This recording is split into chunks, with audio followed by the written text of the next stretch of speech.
Christmas did not start out so jolly for some Fairground neighborhood residents. Many on Trafalgar Street woke up to dry faucets. Their water service knocked out after an accident.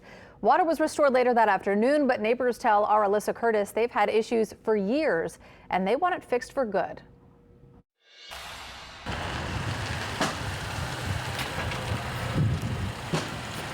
When Santa visited Trafalgar Street this year, he likely had a bumpy landing.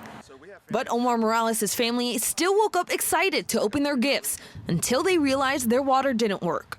When they woke up, we have our normal routine, get them breakfast, and we didn't have water. Morales said they had no warning. And Christmas, obviously, you're prepping, you're trying to do meals, you have family in town, so you've got more people using water resources. So it's not ideal. It would have been nice to have a little bit of a warning. After he and his neighbors talked to each other and the city, the water was restored around noon. Sewerage and Water Board says it was an emergency water repair after a nearby hydrant was struck. But it wasn't the first time they've had similar issues. Morales says on Thanksgiving, crews spent hours tearing up the road. They had their excavator, they had a jackhammer because they had to dig up the entire road. We're trying to do turkey and stuff, and we're hearing all this noise. Morales said the crews finally finished up their work, but never completely fixed the street. Sewerage and Water Board says Thanksgiving Day work was also an emergency repair. But residents say before then, they had a 2-year leak.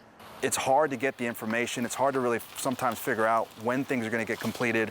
Neighbors say this issue has been going on even longer than that 2-year leak. One neighbor who didn't want to go on camera says she's been having issues with Sewerage and Water Board since she moved in about 5 years ago.